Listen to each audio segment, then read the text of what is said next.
আসসালামু আলাইকুম এভরিওয়ান, আশা করছি সবাই ভালো আছি। আজকে আমরা আলোচনা করব ফিমেল ব্রেস্টের অ্যানাটমি নিয়ে।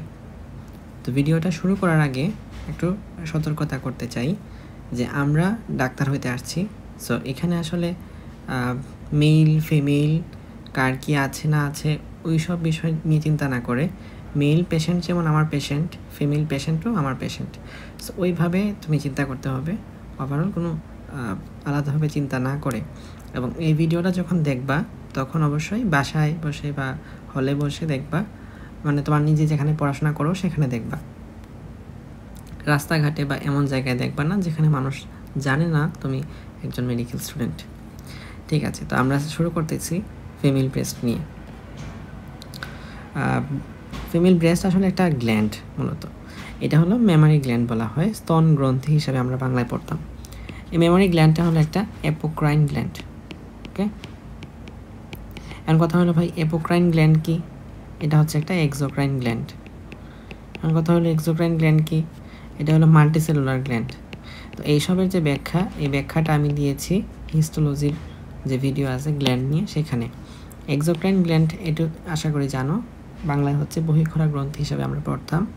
এবং এক্সোক্রাইন গ্ল্যান্ড মানে বোঝায় যাদের ডাক্ট আছে। তো আমরা যখন এর স্ট্রাকচার দেখব, একটু মিলাই দেখব যে এদের মধ্যে আসলে ডাক্ট আছে কিনা। ওকে, অনেকগুলো সেল আছে দেখবা সামনেতেই, অ্যাপোক্রাইন, হলোক্রাইন, এরকম কিছু ক্লাসিফিকেশন আছে গ্ল্যান্ডের মধ্যে। তো আমরা যখন হিস্টোলজি পড়ব তখন সেটা নিয়ে আলাদা করে জানব। আচ্ছা, ফাউন্ড, এমনিতে আমি ভিডিও আপলোড করা আছে, কেউ চাইলে দেখতে পারে হিস্টোলজির গ্ল্যান্ডের ভিডিওটা। Found bilaterally in the pectoral region. আচ্ছা, আমরা জানি ব্রেস্ট হচ্ছে দুই সাইডে দুইটা থাকে, এবং এখানে যে ওয়ার্ডটা ইউজ করছে সেটা হলো পেক্টোরাল রিজন। তো what is pectoral reason? Pectoral মানে হচ্ছে চেস্ট। তাহলে ভাই থোরাক্স কী হলো? দেখো, থোরাক্স এবং পেক্টোরাল দুইটা কাছাকাছি কিন্তু এক না। থোরাক্স হচ্ছে তুলনামূলক বিস্তৃত অঞ্চল নিয়ে গঠিত, এবং থোরাক্সের মাসেলটুকু একদম উপরের যে চেস্ট ওয়ালের যে মাসেল, এই মাসেল এরিয়াটাকে বলা হয় পেক্টোরাল। পেক্টোরাল ওয়ার্ডটার এমনিতে অরিজিনাল অর্থ হচ্ছে চেস্ট। ওকে, তাহলে চেস্ট ওয়ালের মাসেল এরিয়া নিয়ে গঠিত যে রিজিয়ন সেটা হলো পেক্টোরাল রিজিয়ন। ওকে ফাইন, তাহলে ফাউন্ড বাইলেটারালি দুই দিকে আছে। Rudimentary in male and immature female. তো মেলের ক্ষেত্রে এবং ইমেচিওর ফিমেলের ক্ষেত্রে, যারা ধরো এখনও চাইল্ড আছে তাদের ক্ষেত্রে কিন্তু রুডিমেন্টারি হিসেবেই থাকে। বাট কখনো কখনো মেলের ক্ষেত্রেও ওয়েল ডেভেলপড হইতে পারে। ওয়েল ডেভেলপড বলা উচিত না, কারণ ওখান থেকে মিল্ক সিক্রেশন হবে না, বাট স্টিল সাইজে বড় হইতে পারে। ওই ঘটনাকে আমরা বলে থাকি গাইনেকোমেস্টিয়া।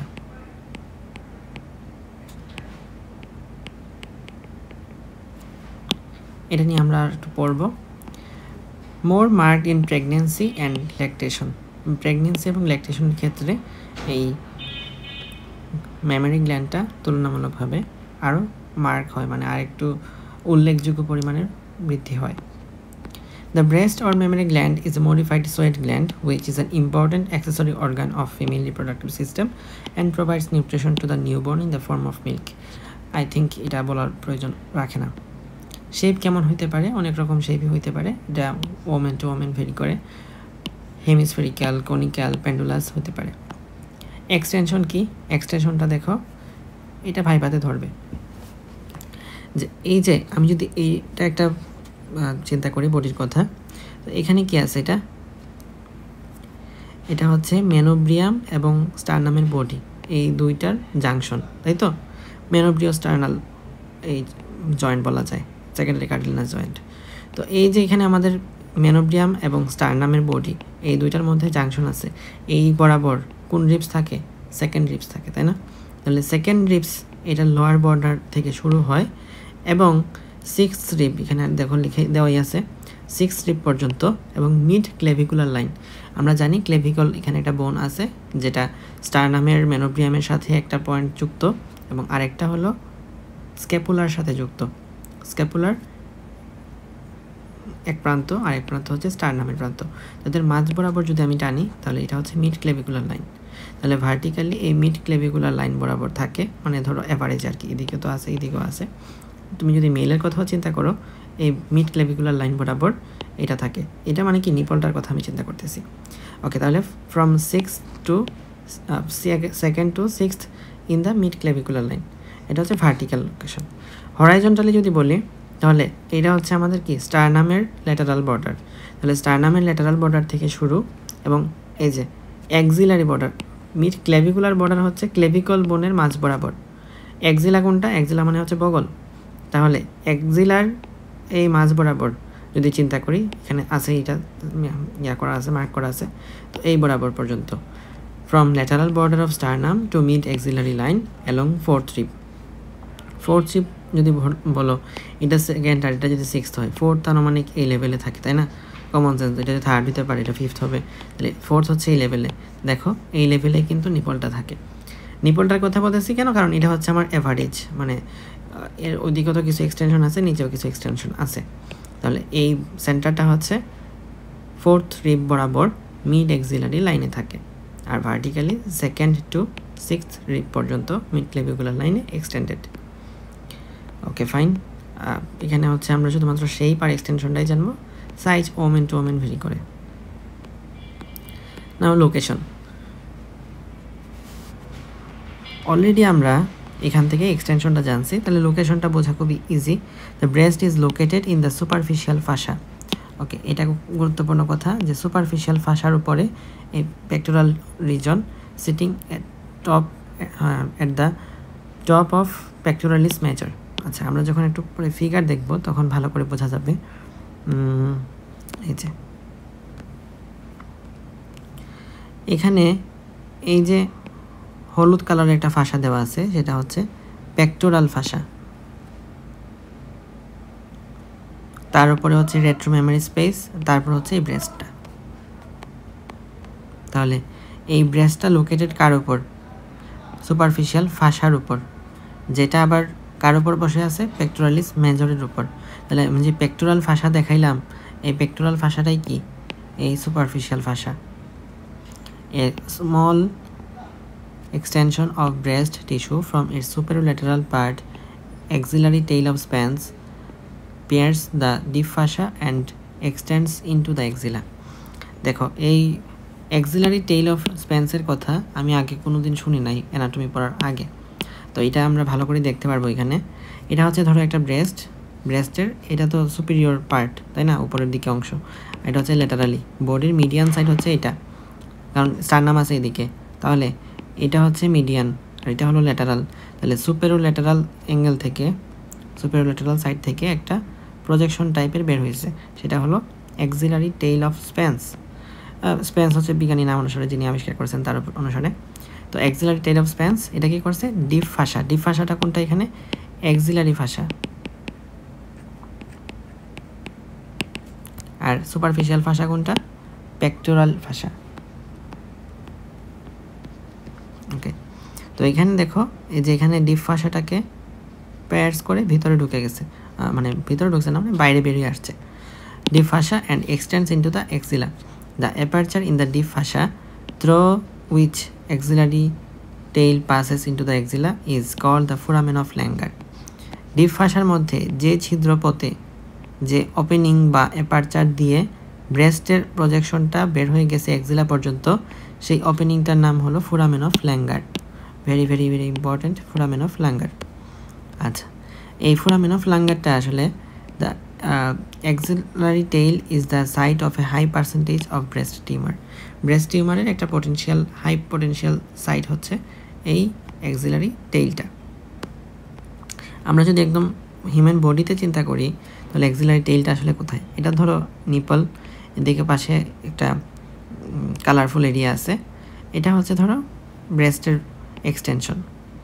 এরপরে এই যে ব্রেস্টের সুপেরোল্যাটারাল অ্যাঙ্গেল থেকে এই অংশটুকু হচ্ছে একটা অ্যাক্সিলারি টেইল অফ স্প্যান্স, এই অংশটুকু। আমরা আরও কিছু ছবি দেখতে পারি। এখানে দেখো একটু এই পার্টটুকুতে এখানে কিছুটা বালজ হয়েছে, কিছুটা বালজিং হয়েছে। এই বালজিংটা কিন্তু সবসময় সব ওমেনের ক্ষেত্রে হবে সেরকম না, সব ফিমেলি এটা থাকে না, এটা হচ্ছে অ্যাবনর্মাল। অনেক সময় দেখা যায় টিউমারের জন্য এটা হইতে পারে, আরও বিভিন্ন অবস্ট্রাকশনের জন্য এটা হইতে পারে। এখানেও আমরা দেখতে পারতেছি যে এখানে একটা বালজিং হইতেছে, তাহলে এই যদি হয় আনুমানিক এখানে নিপলটা যদি এই লেভেলে থাকে, তাহলে এইটা হচ্ছে ধরো পিগমেন্টেড অংশ, যেটাকে আমরা এরিওলা বলবো একটু পরে। তাহলে এইটা যদি হয় ফুল ব্রেস্টের এক্সটেনশন, তাহলে এখান থেকে এক্সটেন্ডেড পার্টটুকু হচ্ছে এটা axillary tail of Spence. Okay fine, I guess লোকেশনটা বোঝা গেছে। আমরা এখানে ফোরামেন অফ ল্যাঙ্গার ওয়ার্ডটা নতুন শুনলাম, অ্যাক্সিলারি টেইল অফ স্প্যান্স নতুন শুনলাম, অ্যান্ড এই অ্যাক্সিলারি টেইল অফ স্প্যান্সটা ব্রেস্ট টিউমারের জন্য একটা গুরুত্বপূর্ণ পটেনশিয়াল সাইট। ওকে, নাও আসো মেমোরি ব্যাড। এই টপিকটা দত্ত স্যারের বই লেখা মেমোরি ব্যাড হিসাবে, আর বিশ্রামের মধ্যে লেখা deep relations of memory gland অথবা ব্রেস্ট, এভাবে লেখা আছে। তো জিনিসটা আসলে কি, আমরা তো চিন্তা করতেছি যে ব্রেস্ট বাইরে থেকে দেখা যাচ্ছে, এর ভিতরে আসলে কী কী স্ট্রাকচার আছে, ব্রেস্টের ভিতরের রিলেশনটা এখানে আমরা আলোচনা করব। তো একদম ব্রেস্টের ইনিশিয়ালি এখানে কি আছে, এখানে আছে retro memory space. Retro memory স্পেসের নিচে তার নিচে থাকবে এই ফাঁসার নাম কি, পেক্টোরাল ফাঁসা। পেক্টোরাল ফাঁসার নিচে কিছু মাসেল টাসেল থাকবে। তাহলে এই মেমোরি ব্যাডটা গঠিত হয়েছে তিনটা জিনিস নিয়ে, বা এই ব্রেস্টের ডিপ রিলেশনে তিনটা জিনিস আছে। একটা হলো রেট্রো মেমোরি স্পেস, তার ভিতরে পেক্টোরাল ফাঁসা, তার ভিতরে কিছু মাসেলের কথা পড়ব। এর আগে দেখে ফেলি রেট্রো মেমোরি স্পেস সম্পর্কে। Retromammary space containing loose connective tissue. তাহলে লুজ কানেকটিভ টিস্যু, কারণ কথা হলো লুজ কানেকটিভ টিস্যু কাকে বলে, এইটাও আমরা হিস্টোলজির মধ্যে আলোচনা করেছি already. Intervenes between the base of the gland and the deep fascia covering the structures of the memory band. As a result, the normal breast can be moved freely over the pectoral major. তাহলে pectoralis major যেহেতু এর নিচে আছে and এটা যেহেতু loose connective tissue, সুতরাং এটাকে freely move করানো যায়। এই জন্যই ব্রেস্টকে যখন তুমি কোনোভাবে পুশ করবা, ব্রেস্ট কিন্তু মুভ করে। তো নর্মালি হাতের চামড়া তুমি মুভ করাইতে পারবে না ওইভাবে, কিন্তু ব্রেস্টকে চাইলে মুভ করানো যায়। এছাড়া তুমি গালের চামড়াকে মুভ করাইতে পারবে, গালের স্কিনকে। কেন মুভ করানো যায়, কারণ এখানে সুপারফিশিয়াল ফাঁসা ডিপ ফাঁসা থাকে না। এখানে আমরা কেন মুভ করাইতে পারতেছি, কারণ এখানে রেট্রো মেমোরি স্পেসে লুজ কানেকটিভ টিস্যু আছে। লুজ কানেকটিভ টিস্যু থাকার কারণে এটা হচ্ছে মানে ধরো অত বেশি রিজিড হয় না, একদম সরাসরি কানেক্টেড থাকে না। তো সেই জন্য বেস অফ দ্য গ্ল্যান্ড এবং ডিপ ফাঁসা এদের মধ্যে একটা মেমোরি ব্যাড গড়ে ওঠে, যেটাকে ফ্রিলি মুভ করানো যাবে। এখন কথা হচ্ছে মাসেল কী কী আছে। তো মেমোরি ব্যাডের মধ্যে মাসেল আছে আমাদের পেক্টোরালিস মেজর, সেরাটাস অ্যান্টেরিয়র এবং এক্সটার্নাল অবলিক অ্যাপোনিউরোসিস। প্রথম কথা পেক্টোরালিস মেজর, এটা আমরা পেক্টোরাল রিজনে পড়ব। এই রিজনই থাকে ব্রেস্টের আশেপাশে, এখানে আমরা ছবিতে অলরেডি দেখছিলাম।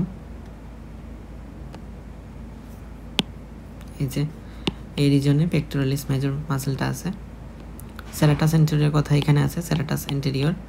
সেরাটাস হচ্ছে করাতের, সেরাট মানে হলো করাত বাংলায়, তাহলে এটা হচ্ছে করাতের মতো দেখতে, সেরাটাস অ্যান্টেরিয়র। আর নিচে এটা পরে আসতেছি। তাহলে মিডিয়াল 2/3 থাকে পেক্টোরালিস মেজর, ল্যাটারাল 1/3 থাকে সেরাটাস অ্যান্টেরিয়র। এর বাইরে আছে এক্সটার্নাল অবলিক অ্যাপোনিউরোসিস। কথা হলো তিনটার একটা তো আগে জীবনের নাম শুনি নাই। এক্সটার্নাল শুনছো মানে বহি, আচ্ছা অবলিক মানে তির্যক, আর অ্যাপোনিউরোসিস মানে হচ্ছে ফ্ল্যাট টেন্ডন।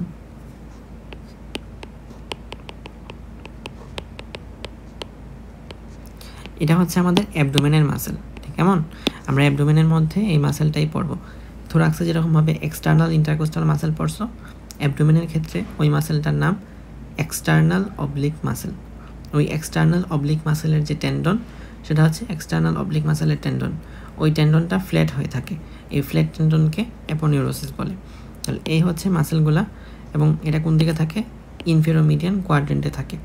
এবং এই তিনটা মাসেল মিলে রেক্টাস অ্যাবডোমিনিস নামে অ্যাবডোমেনে আরেকটা মাসেল আছে, রেক্টাস অ্যাবডোমিনিস। অনেকের সিক্স প্যাক দেখো তোমরা, এই সিক্স প্যাক আসলে কোন মাসেলটা সিক্স প্যাকের জন্য দায়ী, ওই রেক্টাস অ্যাবডোমিনিস মাসেলটাই দায়ী। তো ওই মাসেলটাকে মেমরি গ্ল্যান্ডের সাথে অর্থাৎ ব্রেস্টের সাথে রেকটাস অ্যাবডোমিনিস মাসেলকে সেপারেট করছে মেমরি প্যাডের স্ট্রাকচারগুলো। এই আর কি কথাবার্তা। তো আমরা ডিপ রিলেশনস আশা করি বুঝছি। খুব বেশি যে পরীক্ষায় ধরে আমি কোনো সময় দেখি নাই কাউকে ধরতে। ওকে, দেন আসো ব্রেস্টের স্ট্রাকচার। ব্রেস্টের স্ট্রাকচার বললে আমরা ব্রেস্টকে 3টা ভাগে ভাগ করতে পারি। একটা হলো স্কিন, একটা স্ট্রোমা, স্ট্রোমা মানে হচ্ছে ডাক্ট সিস্টেম, এবং আরেকটা হলো প্যারেনকাইমা বা গ্ল্যান্ডুলার টিস্যু। ওকে ফাইন, আমরা তাহলে স্কিন সম্পর্কে প্রথমে পড়তে পারি। তো এখানে যে স্কিন আছে, নর্মাল যে স্কিনের মতোই থাকবে। স্কিন হচ্ছে আমরা লাইনিং জানি যে স্কিনের লাইনিং মানেই হলো কেরাটিনাইজড স্ট্র্যাটিফাইড স্কোয়ামাস এপিথেলিয়াম। এটা এখান থেকে না জানলেও হবে, তুমি স্কিনের লাইনিং মানেই হচ্ছে এটা, এই হিস্টোলজিতে খুব ভালোভাবে পড়া হয়। তো এখানে স্কিনের মধ্যে আসলে কি থাকে, তুমি যদি একটা ব্রেস্টের কথা চিন্তা করো তাহলে স্কিনের মধ্যে এখানে নিপল আছে, তাহলে নিপল হচ্ছে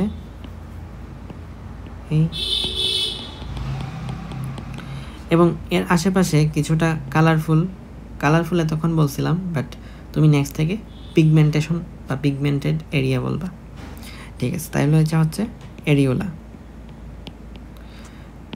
তাহলে এরকম একটা বালজিংটা হচ্ছে নিপল, এবং এর আশেপাশে যে পিগমেন্টেড এরিয়া আছে সেটাকে আমরা এরিওলা বলতেছি। এখান থেকে 2টা জিনিস লাগলো। আচ্ছা ঠিক আছে, আমরা একটু রিডিংটা পড়ি। It is a conical projection below the centre of the breast. তাহলে ব্রেস্টের সেন্টারটা কিন্তু নিপল না, তাহলে কি, ব্রেস্টের সেন্টারের থেকে ইমিডিয়েটলি নিচে বলা যেতে পারে। ধরো এটা যদি সেন্টার হয়ে থাকে এই লেভেলে, তাহলে এর যে একটু নিচে হচ্ছে এটা, at the level of 4th intercostal space. তাহলে 4th ইন্টারকোস্টাল স্পেস এই লেভেলে অবস্থিত নিপলটা। ইট কন্টেইনস স্মুথ মাসেল। আচ্ছা, এখানে কি থাকে, স্মুথ মাসেল থাকে, এটার মধ্যে স্মুথ মাসেল থাকে।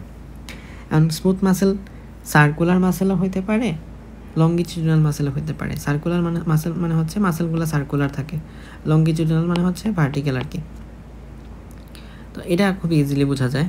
এখন সার্কুলার মাসেল, লঙ্গিটিউডিনাল মাসেল, দুইটার কাজ 2 রকম। এখানে আমরা দেখতেছি একটা ব্রেস্ট যেটা এখানে ইরেক্টেড হয়ে আছে। দেখা যায় সেক্সুয়াল এরোজের সময় এই ব্রেস্টটা এরকমভাবে ইরেক্ট হয়ে থাকে। তো এই ব্রেস্টটা যখন ইরেক্টেড আছে, এই ইরেকশনটা মেনটেন করতেছে সার্কুলার স্মুথ মাসেল। তাহলে এই ইরেকশনের জন্য দায়ী, ইরেক্ট করাইকে সার্কুলার স্মুথ মাসেল। এবং এখানে আমরা দেখতেছি একটা ব্রেস্টের নিপলটা কিন্তু রিট্রাক্টেড অবস্থায় আছে, এখান থেকে কোনো ধরনের বালজিং দেখা যাচ্ছে না, নিপলটা কেন যেন ভিতরের দিকে ঢুকে আছে। এই ধরনের স্টেটটাকে আমরা বলতেছি রিট্রাকশন। এই রিট্রাক্ট করায় থাকে লঙ্গিটিউডিনাল স্মুথ মাসেল।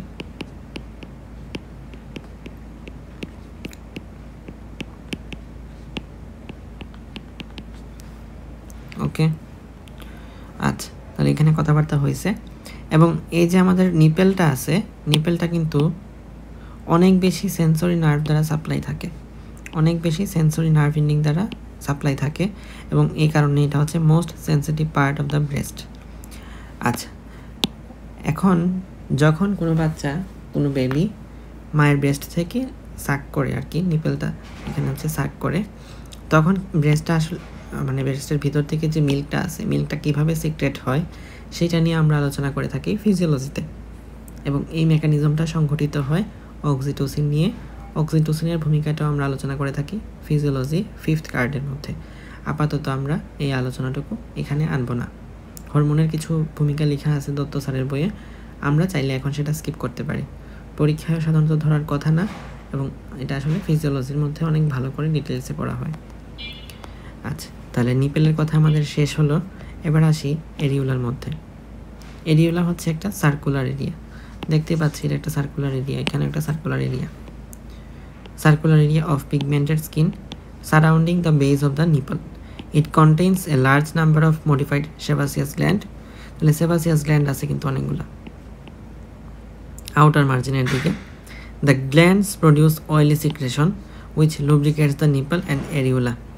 তুমি তোমার হাতের মধ্যে একটু কামড় দাও তো, বা কনুয়ের দিকে একটু কামড় দাও তো, কামড় দিয়ে দেখো ওইখানে কিন্তু কামড় দিলে মানে কেমন জানি মুখটা আরও আগে যেরকম ছিল তার চেয়েও বেশি বাজে অবস্থায় চলে যায়, মানে তখন কুলি করতে হয় এই টাইপের। কিন্তু যখন নিপেল সাক করা হয়, বেবিরা যখন নিপেল সাক করে তখন কিন্তু এখানে আশেপাশে যে স্কিনটা আছে, এখানে কিসের স্কিন, এরিওলা, তো এই এরিওলার মধ্যে কিন্তু মুখ থাকে, তারপরেও এখানে খুব একটা অস্বস্তিকর কোনো আনকমফোর্ট ক্রিয়েট হয় না। কেন ক্রিয়েট হয় না? এই সেবাসিয়াস গ্ল্যান্ডটা নিপেলটাকে লুব্রিকেট করে রাখে, লুব্রিকেট করার ফলে কোনো ধরনের ফ্রিকশনটা ঘটে না। Okay, the colour of the areola and nipple varies with the complexion of the women. Pregnancy যখন হয় তখন এই এরিওলাটা আস্তে আস্তে ডার্কার হতে থাকে, তাহলে প্রেগনেন্সির সাথে সাথে এইটা ডার্কার হতে থাকে। আচ্ছা, এখানে আমরা দেখতে পারতেছি কিছু গুটি গুটি গুটি গুটি জিনিস, এগুলা কি? এগুলাই হচ্ছে সেই সেবাসিয়াস গ্ল্যান্ড, বাট এটা কিন্তু যথেষ্ট প্রমিনেন্ট হয়ে আছে। এগুলার মধ্যেও থাকে এরকম, এই যে এখানে আছে কিছুটা, কিন্তু প্রত্যেকটার মধ্যেই আছে, কিন্তু এটা অনেক বেশি প্রমিনেন্ট না, দেখে মনে হচ্ছে কিছু একটা বের হয়েছে। তো এটা হচ্ছে এক ধরনের টিউবারকল বলা হয়, যার নাম মন্টগোমারি টিউবারকল।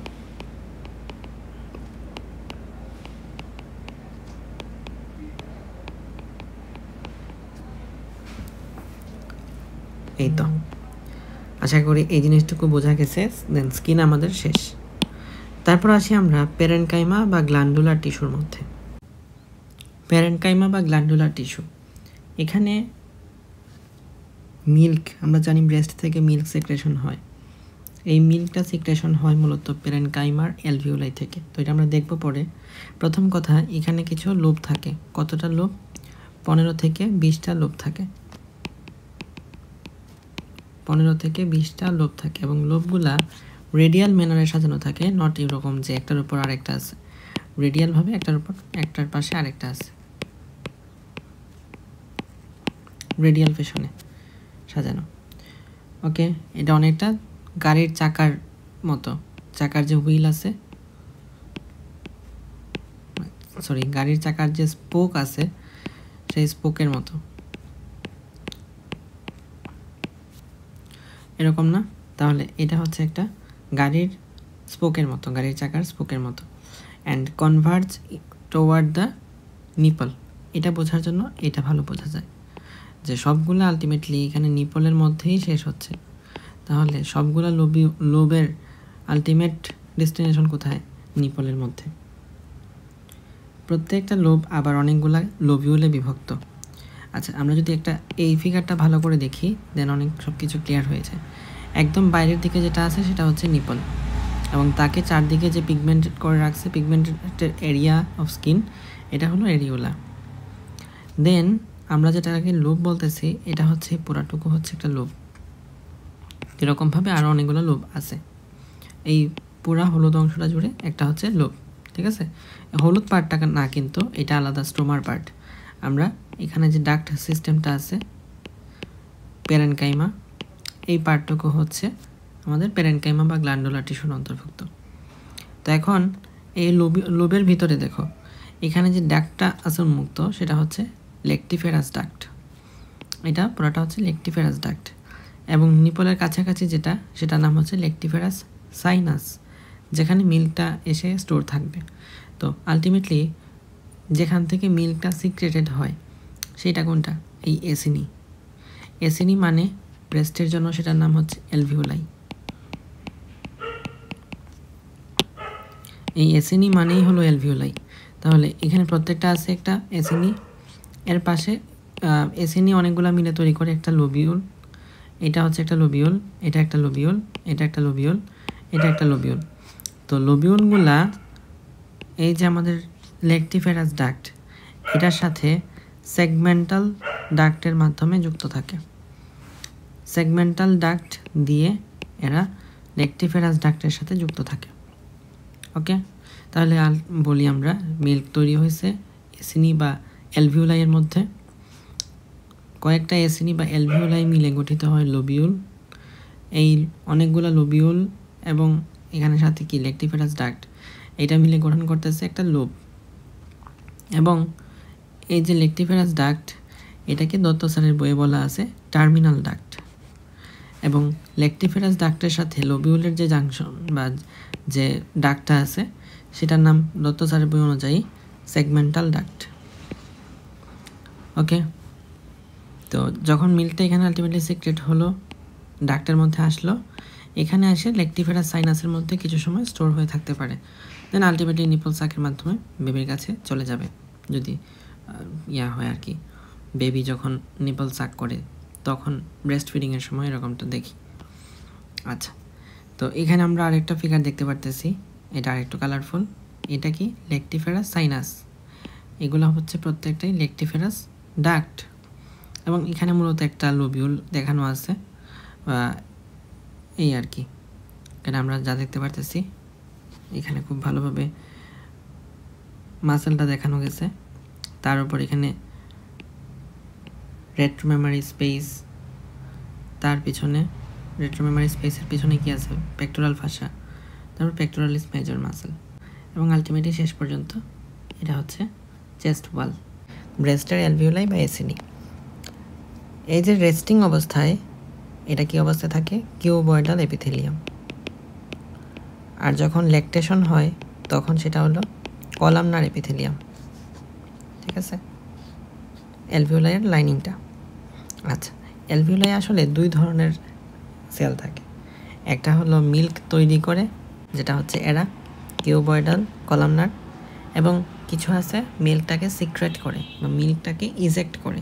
এই ইজেক্ট করার জন্য যে সেল, সেই সেলের নাম হলো মায়োএপিথেলিয়াল সেল। এই মায়োএপিথেলিয়াল সেলের মাধ্যমে মিল্কের অ্যালভিওলাইয়ের মধ্যে যে মিল্কটুকু তৈরি হচ্ছে, সেই মিল্কটুকু বের হয়ে আলটিমেটলি নিপেল দিয়ে বের হয়ে যেতে পারবে। তাহলে এই মায়োএপিথেলিয়াল সেল নামের মধ্যে আছে মায়ো, সুতরাং সে কিন্তু কন্ট্রাকশন রিল্যাক্সেশন করতে পারে। তো কন্ট্রাকশন রিল্যাক্সেশনের মাধ্যমে সে মিল্কটাকে সামনের দিকে সেন্ড করে দিতে পারে। Larger ducts are line by columnar epithelium, papillary opening lined by keratinised stratified squamous epithelium. এটা হচ্ছে একদম নিপলের একদম টিপের মধ্যে, যেখান দিয়ে মিল্কটা এক্সিট হয়ে বের হয়ে আসতেছে। এখানে তো এই যেমন এটা হচ্ছে পেপিলারি ওপেনিং, অর্থাৎ মিল্ক যেখান দিয়ে যে ফোঁটা দিয়ে বের হয়ে আসতেছে সেটার নাম হচ্ছে পেপিলারি ওপেনিং। এটা একদম ক্যারাটিনাইজড, মানে স্কিনের লাইনিং, যেহেতু স্কিনের মধ্যে আছে সুতরাং স্কিনের lining. Say carcinoma of breast usually arises from the larger ductal epithelium. তাহলে বড় বড় যে ডাক্ট আছে, যেমন এটা একটা ডাক্ট হতে পারে, এই ডাক্ট, এইসব ডাক্ট দিয়ে হয় কার্সিনোমা অফ ব্রেস্ট। আর ডিস্টাল স্মলার ডাক্ট দিয়ে হয় ফাইব্রো এডিনোমা।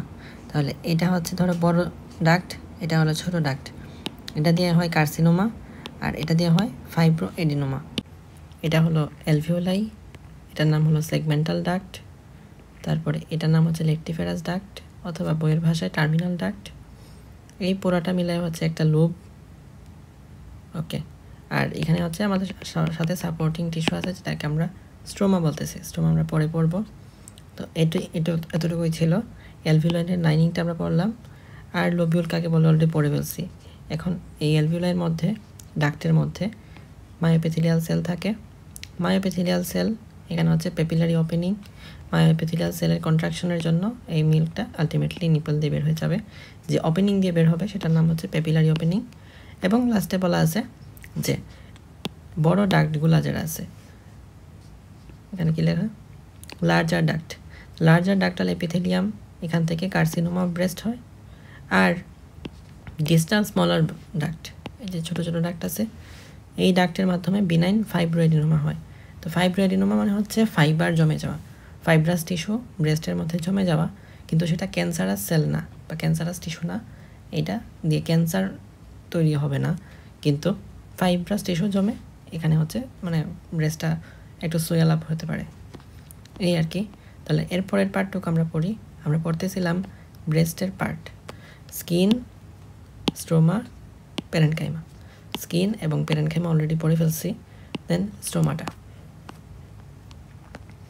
দেখো। স্ট্রোমা হচ্ছে কনসিস্ট করে কি নিয়ে, একটা হলো কানেকটিভ টিস্যু আর একটা হলো ফ্যাট। এখানে দেখো ফ্যাট, হলুদ কালারের যা কিছু আছে সবই ফ্যাট, এবং এছাড়া কিছু কানেকটিভ টিস্যু আছে। It forms the supporting framework of the breast. Okay, তারপরে the connective tissue condenses to form fibrous septa, যার নাম সেন্সরি লিগামেন্টস অফ কোপার। এই যে সেন্সরি লিগামেন্টস অফ কোপার হচ্ছে এগুলোর মাধ্যমে কি হয়, এগুলো কিন্তু রেডিয়াল ম্যানারে সাজানো থাকে। আমরা যেহেতু এই ফিগারটা দেখছি, সুতরাং আশা করি এখন রিলেট করতে পারার কথা যে এগুলো যে রেডিয়াল ম্যানারে থাকে। এখানে এই ছবিতে ক্লিয়ার না, কিন্তু স্টিল এটা যদি বোঝা থাকে তাহলে আমার মনে হয় যে এটা বাকি যে স্টোমার এই সাসপেন্সরি লিগামেন্ট অফ কোপারটাও যে এভাবে রেডিয়াল ম্যানারে ঘোরানো আছে, সাজানো আছে, সেটা আমরা বুঝতে পারবো। এবং এই সাসপেন্সরি লিগামেন্ট অফ কোপারের মাধ্যমে ডার্মিস অফ দ্য ওভারলাইং স্কিনের সাথে ব্রেস্ট এবং পেক্টোরাল ফাসা, এই যে এটা হচ্ছে পেক্টোরাল ফাসার সাথে কানেক্টেড করে রাখে কে, লিগামেন্ট অফ কোপার। আচ্ছা, এখন এই লিগামেন্ট অফ কোপার থাকার কারণে কিন্তু ব্রেস্টটা আলটিমেটলি প্রোটিউবারেন্স হয়ে থাকে, মানে ব্রেস্টটা এরকমভাবে স্ট্রেট থাকে।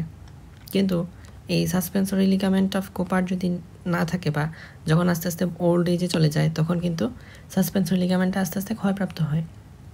এখানে লেখা আছে অ্যাট্রোফি।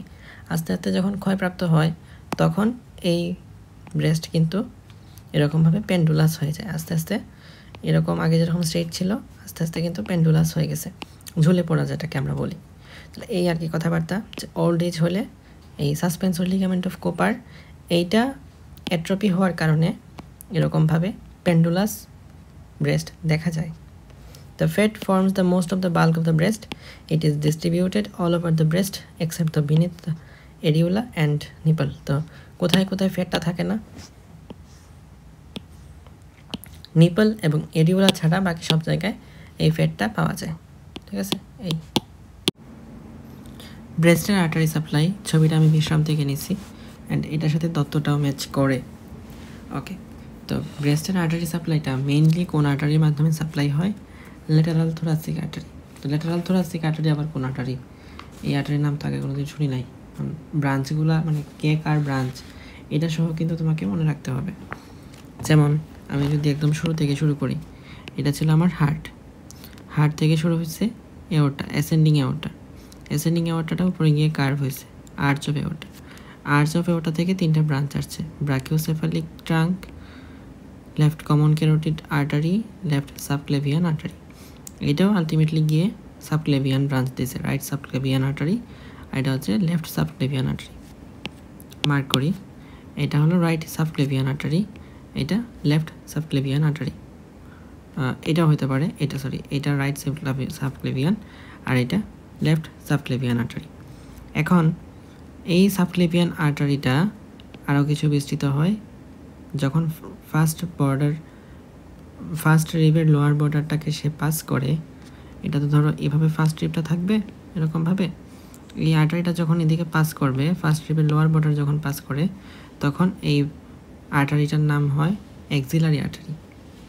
এই এক্সিলারি আর্টারি আবার পেক্টোরালিস মাসেলের উপর বেস করে ফার্স্ট, সেকেন্ড, থার্ড এরকম পার্টে ভাগ করি আমরা।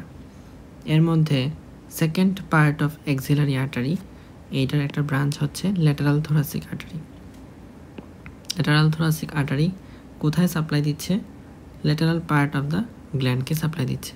দেখতে পারতেছি এটা ল্যাটারাল সাইড, এটা যদি মিডিয়াল সাইড হয়, ওকে, তাহলে ল্যাটারাল থোরাসিক আর্টারি নামের মধ্যে ল্যাটারাল কাকে সাপ্লাই দেয়, ল্যাটারাল পার্ট অফ দ্য ব্রেস্টকে। তারপরে আসি সুপিরিয়র থোরাসিক আর্টারি। এই সুপিরিয়র থোরাসিক আর্টারি এক্সিলারি আর্টারির ফার্স্ট পার্ট থেকে আসে এবং সেটা আপার পার্টকে সাপ্লাই দেয়। তারপরে আসি, এখানে আছে অ্যাক্রোমিও থোরাসিক আর্টারি। এই অ্যাক্রোমিও থোরাসিক আর্টারি এটাও কিন্তু সাপ্লাই দেয় কাকে, আপার পার্ট অফ দ্য ব্রেস্টকে। এছাড়া এখান থেকে আর নাই। এরপরে আমরা তো পড়তেছিলাম ব্রাকিওসেফালিক আর্টারি, সাবক্লেভিয়ান এবং কমন ক্যারোটিড। এর মধ্যে পাইছিলাম সাবক্লেভিয়ান। এই সাবক্লেভিয়ান আর্টারি সরাসরি ব্রাঞ্চ হচ্ছে ইন্টারনাল থোরাসিক আর্টারি।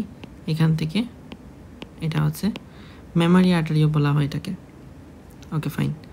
এছাড়া আমরা জানি যে আর্চ অফ এওরটার পরে কি শুরু হয়, ডিসেন্ডিং থোরাসিক এওটা। এই ডিসেন্ডিং থোরাসিক এওটা থেকে ব্রাঞ্চ হয় পোস্টেরিয়র ইন্টারকোস্টাল আর্টারির। এই posterior intercostal artery lateral branch এখানে সাপ্লাই।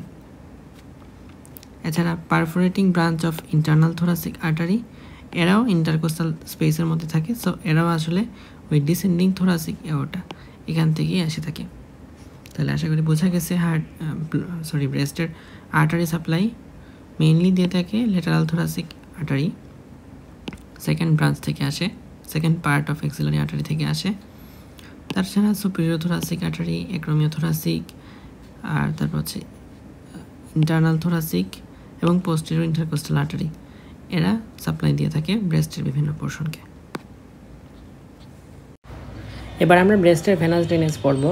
তো ব্রেস্টের ভেনাস ড্রেনেজকে ভাগ করা যায় দুই ভাগে, একটা হলো সুপারফিশিয়াল ভেইন দিয়ে, আরেকটা হলো ডিপ ভেইন দিয়ে। Superficial vein and deep vein. এর মধ্যে সুপারফিশিয়াল ভেইনরা ড্রেন করে ইন্টারনাল থোরাসিক ভেইনের মধ্যে, ইন্টারনাল থোরাসিক ভেইন।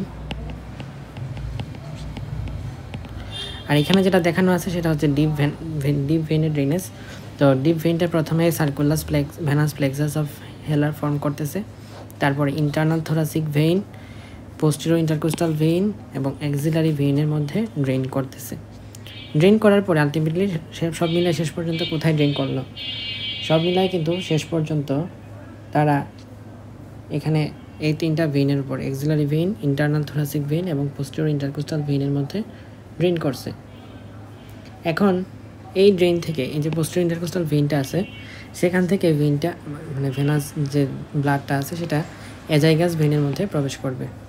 এটা আমরা থোরাক্স কার্ডের মধ্যে পোস্টেরিয়র ইন্টারকোস্টাল ভেইন এই আলোচনার মধ্যে পড়ে আসছি, ভেনাস ড্রেনেজ অফ থোরাসিক ওয়ালের মধ্যে, পোস্টেরিয়র থোরাসিক ওয়াল। দেন এই এজাইগাস ভেইনটা আলটিমেটলি ড্রেন করে internal vertebral venous plexus of Batson এখানে এসে ড্রেন করে। এবং এটা কোথায় থাকে? এটা থাকে ভার্টিব্রার মধ্যে। আর কথা হলো বিষয়টা এরকম না যে শুধুমাত্র এই জায়গার মধ্যে ড্রেন করে। এজাইগাস ভেইন ইনফিরিয়র ভেনা কাভাতেও ড্রেন করে, এখানেও কিছুটা ড্রেন করে। ঠিক আছে, দেখো ডিরেকশন কিন্তু দুইটা আছে, এদিকেও আছে এদিকেও আছে। তাহলে এই যে azygos vein internal vertebral venous plexus of ব্যাটসনের মধ্যে ড্রেন করলো, এবং এই ইন্টারনাল ভার্টিব্রাল ভেনাস প্লেক্সাস শেষ পর্যন্ত, এটা যেহেতু একটা ভার্টিব্রাল ক্যানেল, তো ভার্টিব্রাল ক্যানেল মানে কি একদম উপরের দিকে সার্ভাইকাল রিজন পর্যন্ত গেছে, সেখান থেকে অক্সিপিটাল বোন দিয়ে একদম ব্রেনের মধ্যে ঢুকে যেতে পারে। তাহলে এখান দিয়ে কি হতে পারে? যদি ব্রেস্টের কোনো জায়গায় লিমফেটিক্সের মধ্যে কোনোভাবে ক্যান্সার সেল ঢুকে থাকে বা ক্যান্সারের কার্সিনোমা পাওয়া যায়, তাহলে সেই ড্রেনেজটা কিন্তু মানে সেই ব্লাডটা কিন্তু আলটিমেটলি ব্রেনের মধ্যে গিয়ে পৌঁছাচ্ছে। তো এখানে যদি আমি ক্যান্সারের মেটাস্টেসিসটা দেখাই, তাহলে প্রথম অবস্থায় ক্যান্সার সেলটা ব্রেস্টের মধ্যে ছিল, ক্যান্সার সেল ইন ব্রেস্ট।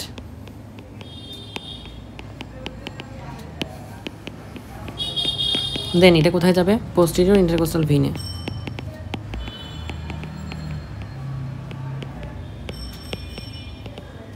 সেখান থেকে কোথায় যাবে? Vertebral venous plexus of Bateson.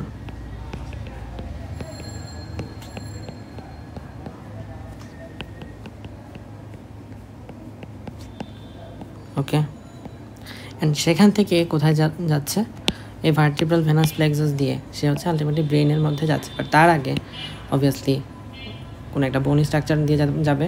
সে মূলত সার্ভাইকাল ভেইন থেকে সার্ভাইকাল অঞ্চল দিয়ে সেটা হচ্ছে অক্সিপিটালের মাধ্যমে আলটিমেটলি স্কালের মধ্যে প্রবেশ করছে, এবং সেখানে ড্রেন করে ইন্ট্রাক্রেনিয়াল ডুরাল ভেনাস সাইনাসের মধ্যে।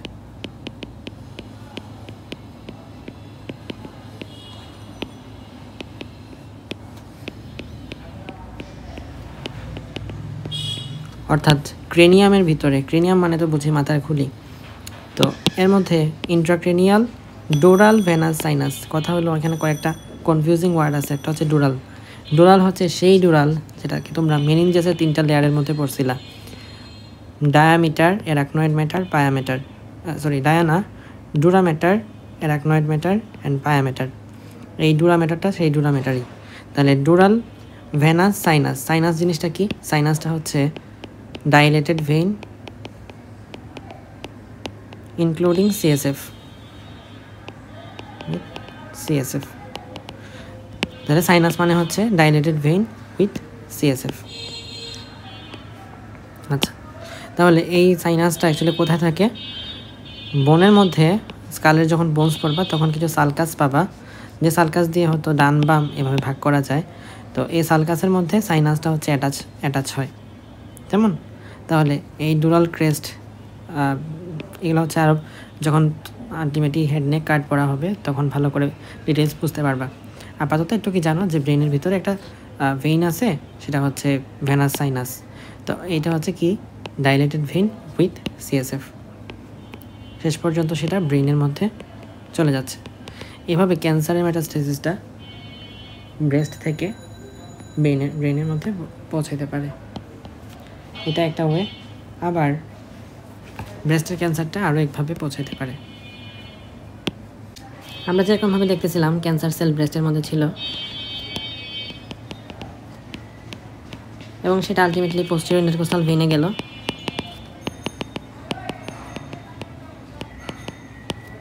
পোস্টেরিয়র ইন্টারকোস্টাল ভেইন অ্যান্ড সেখান থেকে কোথায় গেল? Azygos vein. সেই vertebral venous plexus of Batson, vertebral venous plexus of Batson. তো এখানে যা ঘটতেছে, এই যে তোমার vertebral venous plexus of Batson বা একটু আগে যেটা দেখলাম ইন্ট্রাক্রিনিয়াল ডুরাল ভেনাস সাইনাস, এগুলোর মধ্যে আসলে কোনো ভেইন থাকে না, মানে এইসব ভেইনের মধ্যে কোনো ভালভ থাকে না, ভালভলেস ভেইন। তো ভালভলেস ভেইন এরকম আরও কিছু আছে, emissary vein, vertebral venous plexus of Batson, intracranial dural venous sinus, এছাড়া আছে retinal vein, pterygoid venous plexus. Okay, তো সব ধরবে না, এখানে হচ্ছে যেটা মেকানিজম সেটা বলি। Vertebral venous plexus of Bateson, এখান থেকে ভেইনটা ড্রেন করে, মানে নর্মালি ড্রেন করা কোথায় ব্রেনের মধ্যে, ব্রেনের ইন্ট্রাক্রেনিয়াল ডুরাল ভেনাস সাইনাসে, বাট অনেক সময় ইন্ট্রাথোরাসিক বা ইন্ট্রাঅ্যাবডোমিনাল প্রেশারটা অনেক বেশি থাকার কারণে এইটা রেট্রোগ্রেড ফ্লো হয়। রেট্রোগ্রেড মানে হচ্ছে বিপরীত দিকে ফ্লো হয়, অর্থাৎ ব্যাক ফ্লো হয়। ব্যাক ফ্লো হওয়ার মাধ্যমে সেটা আবার বোনসের মধ্যে চলে যায়। এখানে আশেপাশে যে ভার্টিব্রা আছে, ভার্টিব্রা থেকে ভার্টিব্রা এখানে আশেপাশে থাকে, cervical vertebra, scapula, clavicle, humerus, এভাবে বোনসের মধ্যে ছড়া যেতে পারে। তাহলে বোনসের মধ্যে কার্সিনোমা স্প্রেড করার একটা ওয়ে আছে, ব্রেনের মধ্যে কার্সিনোমা স্প্রেড করার একটা ওয়ে আছে। নর্মালি কার্সিনোমাগুলো লিম্ফেটিক ড্রেনেজের মাধ্যমে স্প্রেড হয়, বাট এখানে ভেনাস ড্রেনেজের মাধ্যমেও কিন্তু মেটাস্টেসিস আমরা দেখতে পাচ্ছি। ওকে, দেন আমরা পড়বো নার্ভ সাপ্লাই। তো নার্ভ সাপ্লাই যখনই যেটা পড়বো, নার্ভ সাপ্লাইকে আমরা দুইটা ভাগে ভাগ করতে পারি। একটা হলো সোমাটিক নার্ভ সাপ্লাই, আর একটা হলো অটোনমিক নার্ভ সাপ্লাই। কেমন?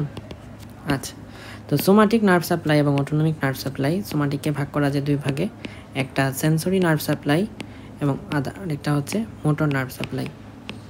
অটোনমিক নার্ভ সাপ্লাইকে ভাগ করা যায় দুই ভাগে, একটা হলো সিম্প্যাথেটিক নার্ভ সাপ্লাই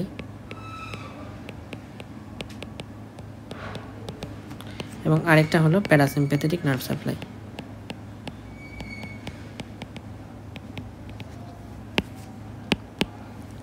তো এই যে সেন্সরি নার্ভ সাপ্লাইটা আছে, এই সেন্সরি নার্ভ সাপ্লাইটা কীভাবে আসে বা কিসের কোন নার্ভের মাধ্যমে আসে? thoracic 4 to 6th intercostal নার্ভের মাধ্যমে। The nerves are derived from the anterior and lateral cutaneous branch of 4 to 6th intercostal nerve. এই anterior ব্রাঞ্চ কোনটা আর lateral cutaneous ব্রাঞ্চ কোনটা, এগুলো তোমরা থোরাক্স কার্ডে দেখে আসছো।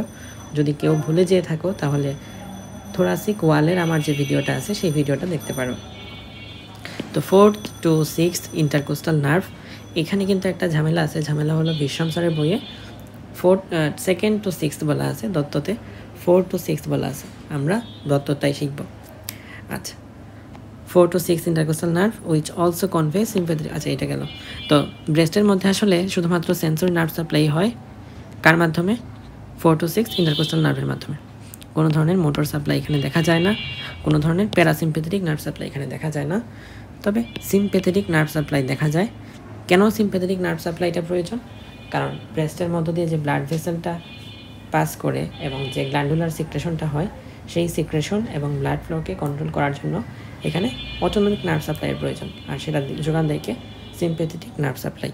এই সিম্প্যাথেটিক নার্ভ সাপ্লাই কিছু ফাইবার এখানে ভেসোমোটর হিসেবে কাজ করে। মানে কন্ট্রোল বা সিক্রেশনটা যেহেতু নিয়ন্ত্রণ করতেছে, সুতরাং নির্দিষ্ট মানে স্টিমুলাসের জন্য নির্দিষ্ট স্টিমুলাসের সাপেক্ষে সে স্টিমুলেশন যোগায় বা নির্দিষ্ট স্টিমুলাসের কারণেই সে সিক্রেশন করে। এই জন্য আমরা এটাকে ভেসোমোটর বলতেছি আর কি। মোটর মানে তো একজনের কোনো নার্ভ ইম্পালসের জন্য, সেন্সরি নার্ভ ইম্পালসের জন্য আসলে সেই নার্ভ ইম্পালসের এগেনস্টে একটা রেসপন্স দেওয়া, এই রেসপন্সটা সিম্প্যাথেটিক নার্ভ সাপ্লাই দিতে পারে, সেই জন্য এটাকে ভেসোমোটর বলছি। ব্রেস্টে তুমি যাই পড়ো না কেন, একটা জিনিস যদি পড়তে চাও তাহলে that is must be lymphatic drainage of breast. Lymphatic drainage of breast পরীক্ষায় আসবে বলেই যায়, হয় কার্ডে আসবে নয়তো টার্মে আসবে, এমন হতে পারে 2 জায়গায় আসতেছে। So lymphatic drainage of breast খুবই লেভেলের ইম্পর্ট্যান্ট সব মেডিকেলের জন্যই। অ্যান্ড ব্রেস্ট থেকে একটা জিনিস পড়তে বলা হলে, অথবা পুরা সুপিরিয়র এক্সট্রিমিটি থেকেও যদি একটা জিনিস পড়তে বলা হয় তাহলে সেটা হচ্ছে লিমফেটিক ড্রেনেজ অফ ব্রেস্ট, কারণ এটা এতটাই ইম্পর্ট্যান্ট, 10 মার্কের জন্য আসতে পারে। তো lymphatic drainage of breast important, কিন্তু এটা আবার বিতর্কিত কারণ হচ্ছে বিশ্রামের বইয়ে একরকম, দত্ত স্যারের বইয়ে আরেক রকম। তো মজার বিষয় হচ্ছে আমি যখন আমার নিজের টাইমে পড়ছিলাম আমি আসলে জানতাম না বিশ্রাম এবং দত্ততে আলাদা আছে। বিশ্রামটা পড়তে যেহেতু সহজ লাগতো আমি বিশ্রামটা পড়ছিলাম, অ্যান্ড ওভাবেই আমার নলেজটা বিশ্রাম কেন্দ্রিকই ছিল। বাট আমি যখন ভিডিওটা বানাতে আসলাম তোমাদের জন্য, তখন আমি লিমফেটিক ড্রেনেজটা দত্ত থেকে দেখলাম। তো আমি আসলে বেশ এক্সপ্লেইন হয়েছি যে আমি এতদিন পর্যন্ত পড়ে আসলাম, কোথাও কেউ কারেকশনও করে দেয় নাই, বা ম্যাক্সিমাম নিজেরাও আসলে সবাই বিশ্রাম সিং থেকেই পড়ে। তো দত্ত থেকে আসলে সবাইকে পড়তে হবে এটা। লিমফেটিক ড্রেনেজ এটাকে ভাগ করা যায় 2টা ভাগে, একটা হলো সুপারফিশিয়াল লিমফেটিক ড্রেনেজ আর একটা হলো ডিপ লিমফেটিক ড্রেনেজ। মানে নিজের জন্য পড়তে গেলে আসলে ধরো কিছু ভুল হইলেও সমস্যা নাই, কিন্তু আমি যখন অন দ্য রেকর্ড কিছু বলতে যাচ্ছি তখন অবশ্যই সেটা ঠিকভাবে জেনে বলতে হবে। তো এই জন্য আর কি একটু বেশি সব কিছু ঘাটাঘাটি করে দেখতে হয় সব কিছু ঠিক আছে কিনা আমার জানাটা। লিমফেটিক ড্রেনেজকে আমরা 2 ভাগে ভাগ করতে পারি, একটা হলো সুপারফিশিয়াল লিমফেটিক ড্রেনেজ অ্যান্ড আরেকটা হলো ডিপ লিমফেটিক ড্রেনেজ। আচ্ছা, তো সুপারফিশিয়াল বলতে আমরা কাদেরকে বোঝাচ্ছি আসলে? সুপারফিশিয়াল হলো, এখানে আমি ইনক্লুড করতেছি স্কিনকে, তবে বাদ দিতেছি কাকে? Nipple and এরিউলাকে। সুপারফিশিয়ালের মধ্যে স্কিনটা included except nipple and areola. Deep lymphatic ড্রেনেজের মধ্যে বাকি সব কিছু, অর্থাৎ নিপেল, এরিউলা, প্যারেনকাইমা, স্ট্রোমা যা যা আছে সব কিছু মিলে ডিপ লিমফেটিক্স। ওকে, তো এই ডিপ লিমফেটিক্সটা একটা লিম্ফ প্লেক্সাস ফর্ম করে, যে প্লেক্সাসের নাম হচ্ছে সাব এরিউলার প্লেক্সাস অফ সেপি। তাহলে আমরা একটু আগে ভেনাস প্লেক্সাস পড়ছিলাম একটা, সেই ভেনাস প্লেক্সাসের নাম কি ছিল কমেন্ট করো। আর লিমফেটিক যে প্লেক্সাস, সেই প্লেক্সাসের নাম হলো subareolar plexus of Sappey. এখন এই যে the subareolar plexus and most of the lymph from the breast drain into the anterior group of axillary lymph node. আচ্ছা, এটা আমরা পরে দেখব।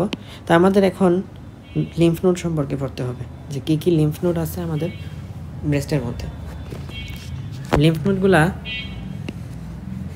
আচ্ছা এখানে সাব এরিউলার প্লেক্সাস অফ সেপি দেখানো আছে, এটা হচ্ছে ধরো নিপল, এর এখানে নিচে আন্ডারলাইন এরিউলার আশেপাশে, এরিউলার নিচে যে লিমফেটিক প্লেক্সাসটা আছে সেটা হলো সাব এরিউলার প্লেক্সাস অফ সেপি। ওকে, তো লিম্ফ নোড কী কী আছে? লিম্ফ নোড আছে আমার axillary lymph node, internal memory lymph node,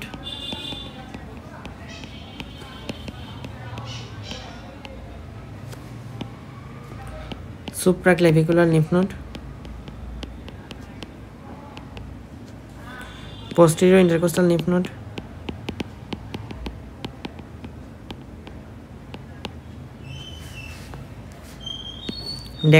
deltopectoral lymph node। আমরা লোকেশনটা দেখব, বাট এখানে একটু জেনে রাখি যে কোনটা কোথায় অবস্থিত। স্বাভাবিকভাবেই এক্সিলারি লিম্ফ নোড কোথায় থাকার কথা? এক্সিলাতেই থাকার কথা। ইন্টারনাল মেমরি লিম্ফ নোড কোথায় থাকার কথা? ইন্টারনাল থোরাসিক ভেসেলের কাছাকাছি। ইন্টারনাল থোরাসিক ভেসেল সংশ্লিষ্ট ইন্টারনাল মেমরি লিম্ফ নোড। সুপ্রাক্লেভিকুলার, নাম শুনে বুঝতেছি যে ক্লেভিকলের উপরে থাকে। পোস্টেরিয়র ইন্টারকোস্টাল, এটা কোথায় থাকবে? ইন্টারকোস্টাল স্পেসের পোস্টেরিয়র পার্টে। তাহলে পোস্টেরিয়র ইন্টারকোস্টাল ওয়ালের মধ্যে থাকবে পোস্টেরিয়র ইন্টারকোস্টাল লিম্ফ নোড ওয়াল। ডেল্টোপেক্টোরাল লিম্ফ নোড, এটা থাকে ডেল্টোপেক্টোরাল গ্রুপের মধ্যে।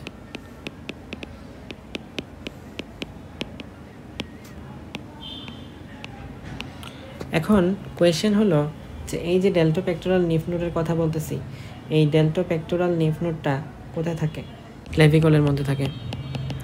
তো ক্লেভিকল যখন পড়া হবে তখন এই ডেল্টোপেক্টোরাল গ্রুপটা দেখতে পারবা। এটা অ্যাকচুয়ালি এই ক্লেভিকলের ইনফিরিয়র সারফেসের মধ্যে থাকে।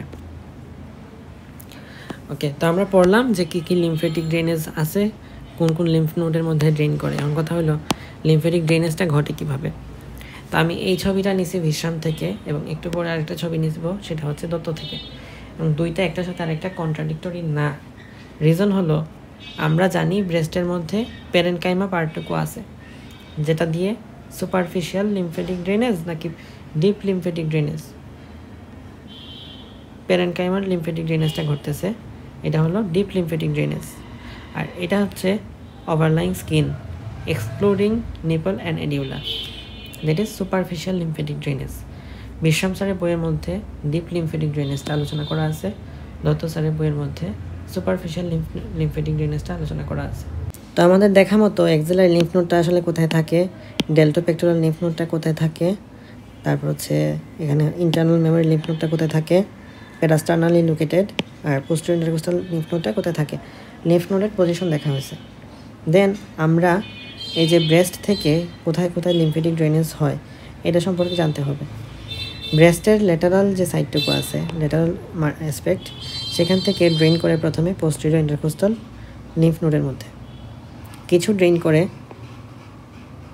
এখানে আছে আমাদের anterior group of axillary lymph node, সেখান থেকে central group of axillary lymph node, central থেকে ডেল্টোপেক্টোরাল, ডেল্টোপেক্টোরাল থেকে apical group of axillary lymph node. ব্রেস্টের কিছু পার্ট থেকে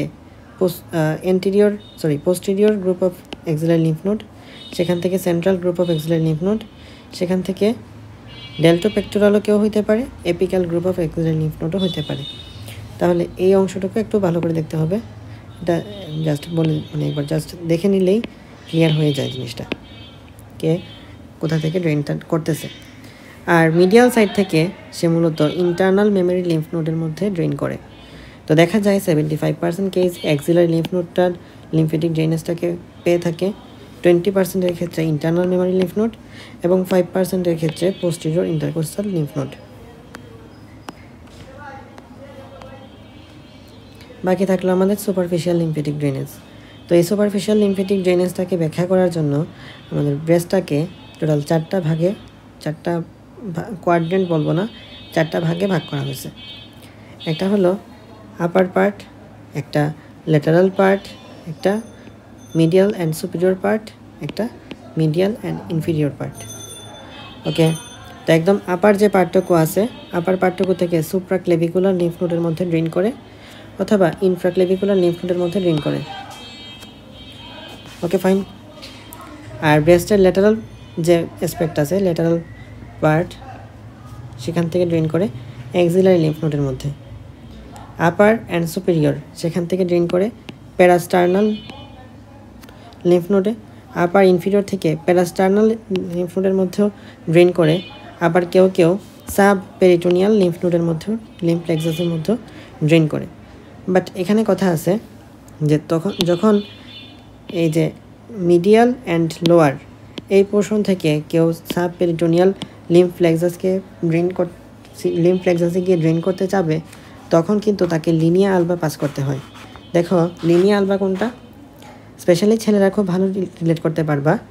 বুকের ডায়াফ্রাম যে লেভেলে আছে সেই লেভেল থেকে পেলভিক অঞ্চলে, মানে ধরো নিচের দিকে বুকের নাভি বরাবর, বুকের ডায়াফ্রাম থেকে নাভি বরাবর আরও নিচের দিকে তুমি যদি যাও, একটা যদি লাইন টানো, সেই লাইনটার বরাবর বেশ অনেক তুলনামূলকভাবে বেশি হেয়ার জন্মায়, চুল বেশি জন্মায়। তো এটা হচ্ছে লিনিয়া আলবা। তুমি যদি একটা হিউম্যান বিংয়ের কথা চিন্তা করো,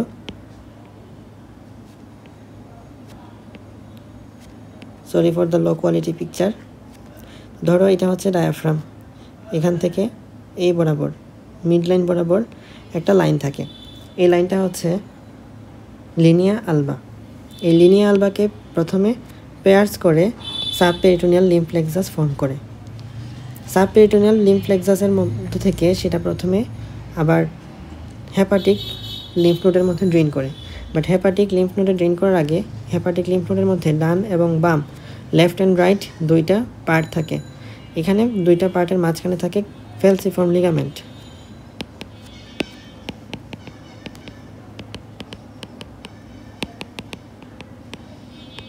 এই যে ফেলসিফর্ম লিগামেন্ট, এই ফেলসিফর্ম লিগামেন্টকে আগে ক্রস করে তারপর হলো সেখানে হেপাটিক লিম্ফ নোডের মধ্যে ড্রেন করে। হেপাটিক লিম্ফ নোড থেকে অনেক সময় দেখা যায় এটা সরাসরি এই যে পেরিটোনিয়াম আছে, পেরিটোনিয়ামের মধ্যে পড়ে যায়। পেরিটোনিয়ামের মধ্যে পড়ে গেলে এখানে কিন্তু নিচে ওভারি আছে। সো এই ওভারির মধ্যে এই যে যদি এখানে কোনো ধরনের ক্যান্সার বা ব্রেস্ট সেলের মধ্যে কোনো ধরনের এক্সোজেনাস বা টক্সিক বা মূলত ক্যান্সারাস সেলগুলো ছড়ায় যায়, তাহলে সেটা স্প্রেড হয়ে যেতে পারে ওভারি পর্যন্ত। আর ওভারিতে যখন টিউমারটা পৌঁছায় তখন সেটাকে ক্রোকেনবার্গ টিউমার বলা হয়।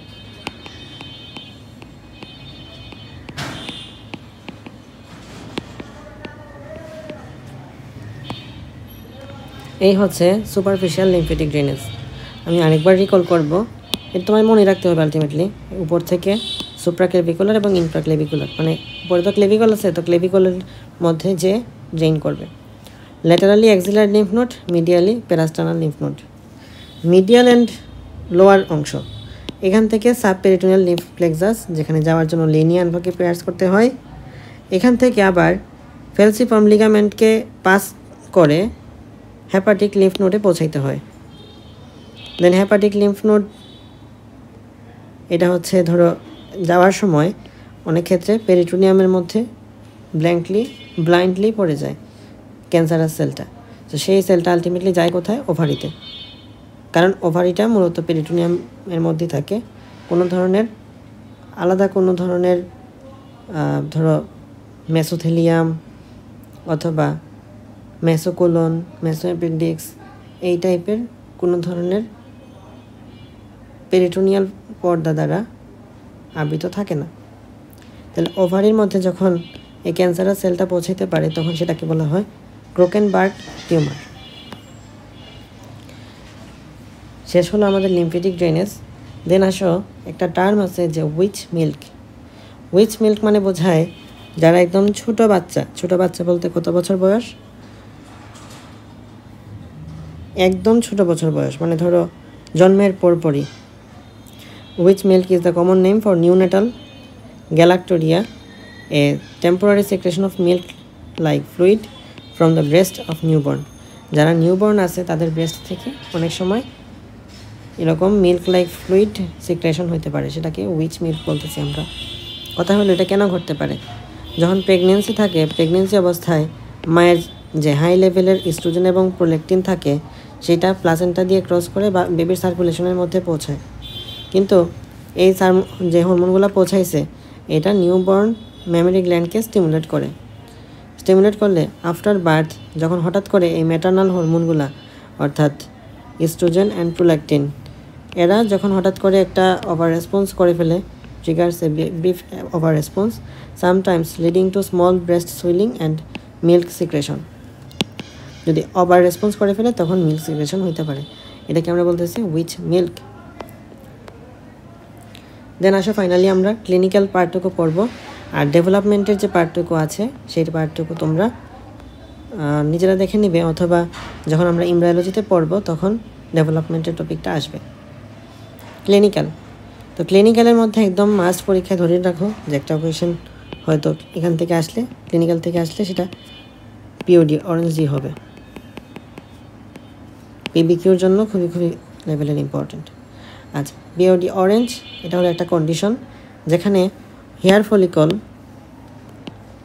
Over the lump appear to be retarded and is caused by obstruction of the cutaneous lymphatics with stagnation of lymph and edema of skin around the hair follicle. তো এখানে হচ্ছেটা কি হলো, এখানে যে হেয়ার ফলিকলগুলো আছে, হেয়ার ফলিকল ওভার লাম্প মানে কি? লাম্প মানে হচ্ছে accumulation of tissue appear to be retracted, অর্থাৎ এই অংশটুকুতে দেখা যায় যে ব্রেস্টটা কিন্তু রিট্রাক্টেড হয়ে আছে, অর্থাৎ ইরেকশন মানে হচ্ছে ব্রেস্টের নিপলটা একটু খাড়া হয়ে আছে, আর রিট্রাক্টেড মানে হচ্ছে ভিতরের দিকে ঢুকে যাওয়া।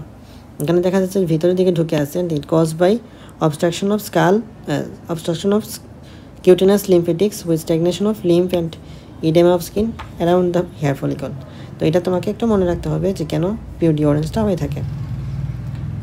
ইউনিলেটারাল ক্যান্সার ব্রেস্ট, অনেক সময় দেখা যায় এই যে ক্যান্সার ব্রেস্টের একদিকে ক্যান্সার আছে, তুমি একদিকে হচ্ছে চিকিৎসা করছো, একদিকে এটা সুস্থ ট্রিটমেন্ট করে তাকে সুস্থ করছো, কিছুদিন পরে দেখলাম যে তার অন্য যে পার্টটুকু ছিল এক সাইডে তো ব্রেস্ট থাকে আর এক সাইডে তো ব্রেস্ট থাকে, ওই ব্রেস্টের মধ্যে এটা ছড়াই গেছিলো এবং এই কার্সিনোমা ছড়াই যাওয়ার কারণে এটাও কিন্তু আলটিমেটলি ক্ষতিগ্রস্ত হবে।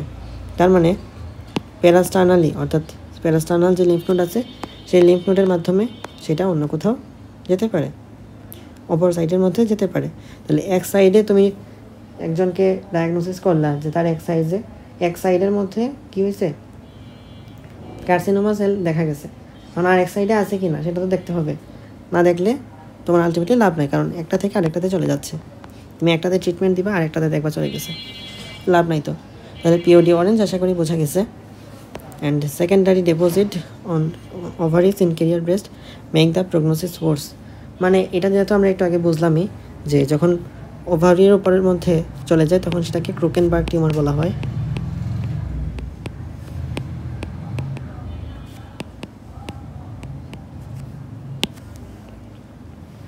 এবং এই ক্রোকেনবার্গ টিউমার হয়ে গেলে সেটা অনেক বেশি ক্ষতিগ্রস্ত ওর্স হয়ে যায়। দত্ত স্যারের বই অনুযায়ী এখানে কিছু অ্যাপ্লাইড অ্যানাটমি আছে, তো এগুলো খুব বেশি যে পরীক্ষায় আসার মতো বা টিচার তোমাকে জিজ্ঞেস করবেন তা না, জাস্ট জেনে রাখতে পারো, বই আছে তাই আমি এখানে অ্যাড করছি। ব্রেস্ট লাম্প মানে কি? লাম্প মানে হচ্ছে অ্যাবনর্মাল মাস অ্যাকুমুলেশন।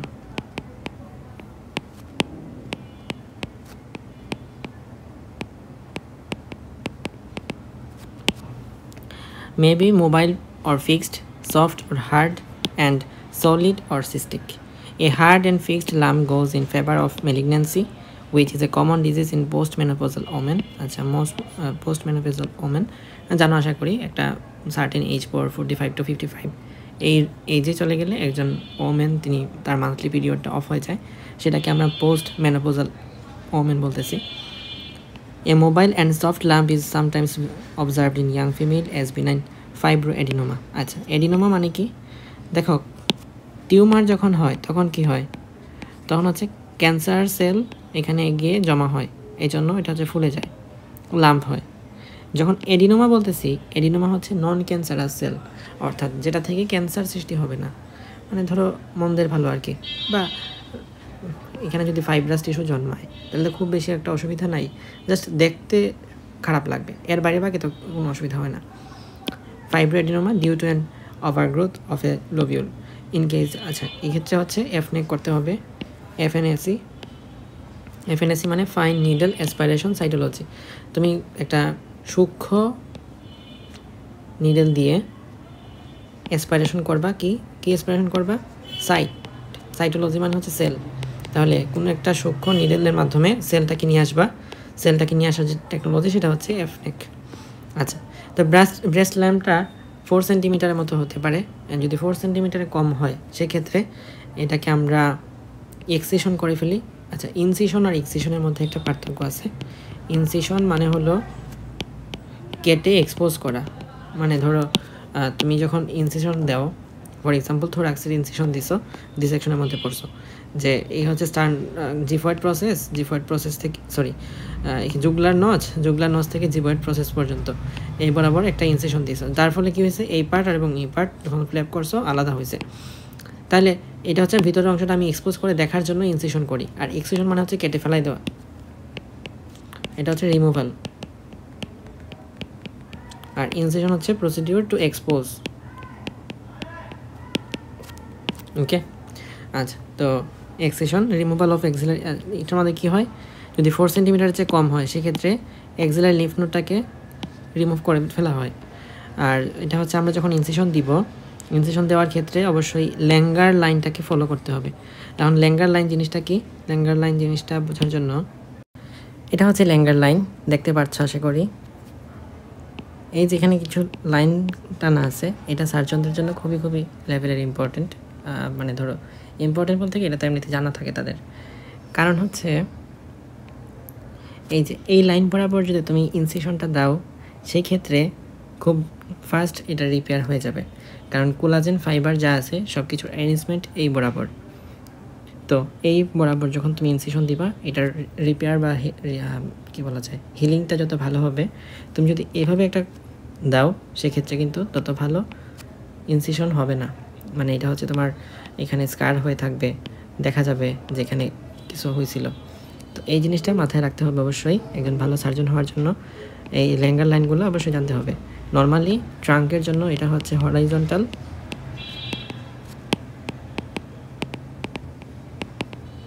আর লিম্ব অর্থাৎ আপার লিম্ব লোয়ার লিম্বের জন্য এটা ভার্টিক্যাল। দেখো এখানে ভার্টিক্যাল আছে আর এখানে হরাইজন্টাল আছে, হরাইজন্টাল।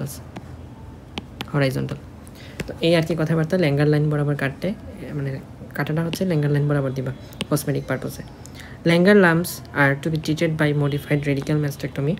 ল্যাঙ্গার লাম্পস জিনিসটা কি? ল্যাঙ্গার লাম্পস মানে হচ্ছে ল্যাঙ্গার্স এক্সিলারি লাম্প। আমি যখন এক্সিলারি টেইল দেখাইছিলাম তখন কিন্তু কিছুটা প্রমিনেন্ট হিসাবে দেখাইছিলাম। ইন জেনারেল ওমেনের ক্ষেত্রে এরকম থাকে না এক্সিলারি টেইল, ইন জেনারেল ওমেনের ক্ষেত্রে এরকম প্রমিনেন্ট থাকে না। যাদের ক্ষেত্রে এই এক্সিলারি এরিয়াতে লাম্প হয় তাদের ক্ষেত্রে এরকম বেশি প্রমিনেন্ট হয়ে থাকে। ওকে, তো এখানে হচ্ছে রিমুভাল করে দিতে হবে। যদি এরকম লার্জার এক্সিলারি লাম্প হয়, সেক্ষেত্রে removal or breast with all axillary notes, সব এক্সিলারি নোটকে হচ্ছে রিমুভ করে দিতে হবে। কিন্তু অবশ্যই তোমার নার্ভ সাপ্লাই, এই এক্সিলারি নোডের আশেপাশে কি আছে, সেরাটাস এন্টেরিয়রের যে nerve supply, লেটিসিমাস Dorsey, pectoralis major, এসব নার্ভ সাপ্লাই কিন্তু মনে রাখতে হবে কোনটার জন্য কোন নার্ভ সাপ্লাই দেয়। তো এই নার্ভ সাপ্লাইগুলো এর জন্য এই নার্ভগুলোকে তোমার প্রিজার্ভ করে রাখতে হবে যখন তুমি ইনসিশন দিচ্ছ। এই এক্সিলারি নোটটাকে ফালানোর সাথে যদি নার্ভটা চলে যায় তাহলে কিন্তু এই মাসেলগুলো প্যারালাইসিস হয়ে যাবে। দেন আছে ব্লাড স্টেইনড নিপল। আমি চাইলে এটা ফিগার দেখাইতে পারতাম, মানে ছবি নিয়ে আসতে পারতাম, কিন্তু গুগলে রেস্ট্রিক্ট করে দিতে পারে, অথবা দেখলে খারাপ লাগতে পারে, বিদঘুটে লাগতে পারে, সেই জন্য নিয়ে আসি নাই। তো নিপল, যে নিপলটা হচ্ছে রেড কালারের অর্থাৎ blood stained nipple. Discharge without a palpable mass, এখানে কোনো ধরনের এক্সট্রা মাস নাই, কোনো এরকম লাম্প নাই, কোনো ক্যান্সারাস টিস্যু নাই। তো সব মিলে এখানে হচ্ছে জাস্ট এই নিপল যেটা আছে সেই নিপলটা ব্লাড স্টেইনড হয়ে থাকে, মানে রক্তের মতো হয়ে থাকে, উইচ ইজ নন ম্যালিগন্যান্ট। আচ্ছা, এখানে হচ্ছে যখন এরকম কিছু হবে, তো এটা হচ্ছে ধরো নিপল এবং তার আশেপাশে কি আছে, এরিওল। তো এটার এখানে যে আমাদের লেকটিসিফেরাস ডাক্ট, আমরা যদি একটু আগের ছবিতে যাই,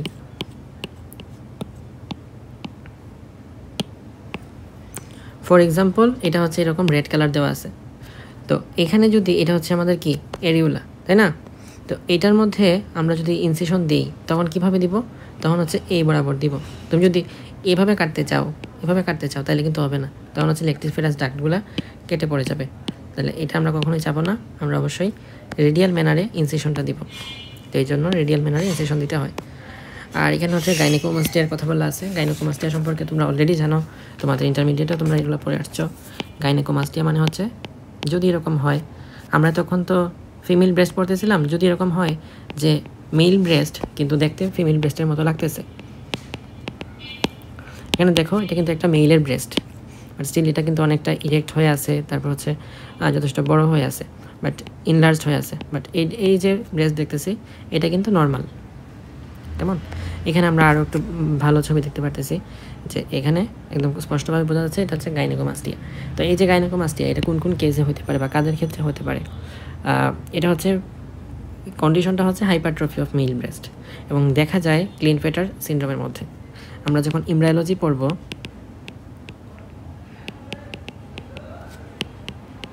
এমব্রায়োলজি পড়ার ক্ষেত্রে আমরা এরকম একটা সিনড্রোম পেয়ে থাকব, যেখানে ক্রোমোজোম সংখ্যা থাকে 47টা। কীভাবে? সেক্স ক্রোমোজোম এক্স তো থাকেই, ওয়াই তো থাকেই, সাথে আরও একটা এক্স থাকে, অর্থাৎ XXY। এই আর কি কথাবার্তা। তো যদি এরকম হয় যে কোনো মেইলের ক্ষেত্রে তার ব্রেস্টের মধ্যে কার্সিনোমা হয়েছে বা ক্যান্সার হয়েছে, এটা কিন্তু ফিমেলের যে কার্সিনোমা হওয়া তার চেয়ে বেশি ভয়ানক। অ্যান্ড ফিমেলের মধ্যে যত ধরনের কার্সিনোমা হয়, ক্যান্সার হয়, সব কিছুর মধ্যে ফিমেলের ব্রেস্টের ক্যান্সার সবচেয়ে বেশি দায়ী এবং সবচেয়ে বেশি ফেটাল ডিজিজ। এখানে কিছু ট্রু ফলস রাখছি যে ব্রেস্টের মধ্যে কোনো ফাইব্রাস ক্যাপসুল আছে নাকি নাই। আমরা কি কোন ধরনের ফাইব্রাস ক্যাপসুল দেখছি? একদম উপরে স্কিন দেখছি, তার ভিতরে প্যারেনকাইমা স্টোমা। সুতরাং এটার মধ্যে কোনো ধরনের ফাইব্রাস ক্যাপসুল নাই। Subcutaneous fat present in nipple and areola. আমরা তো দেখছি এগুলো নিচে আছে, নিপল এরিউলার মধ্যে তো কোনো ধরনের সাবকিউটেনাস ফ্যাট পড়ি নাই, বরং এখানে আমরা নিপলের মধ্যে মাসেল পড়ছি। সার্কুলার মাসেল থাকতে পারে, লঙ্গিটিউডাল মাসেল থাকতে পারে। তাহলে এই অঞ্চলটার মধ্যে এরিউলার মধ্যে আমরা সিবাসিয়াস গ্ল্যান্ড পড়তে দেখছি, তাহলে কোনো ধরনের ফ্যাটের কথা শুনি নাই। সুতরাং এটা হচ্ছে ফলস স্টেটমেন্ট। ওকে, তো এই ছিল আমার পক্ষ থেকে তোমাদের ব্রেস্ট অ্যানাটমি অথবা মেমরি গ্ল্যান্ডের অ্যানাটমি সম্পর্কে ডেভেলপমেন্ট নিয়ে আমরা আলোচনা করবো ইমরানোলজির মধ্যে। আপাতত সবার জন্য শুভকামনা। আসসালামু আলাইকুম।